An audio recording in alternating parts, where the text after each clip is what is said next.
Before updating DJI RSC2, make sure the battery level is above 20%. Assemble and balance RSC2. To learn how to balance the device, please watch Balancing Your RSC2. Press and hold the gimbal power button to turn on the gimbal.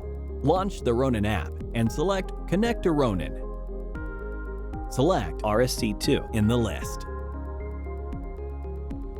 If a new firmware version is released, a pop-up window in the Ronin app will appear, asking whether you want to update. Tap Update Now to start the firmware update. Do not turn off the device or exit the app during the update. After the update has been completed, there will be a pop-up window alerting you that the update has been successful.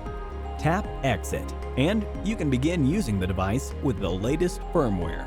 If the update fails, restart the device and the Ronin app, and try again.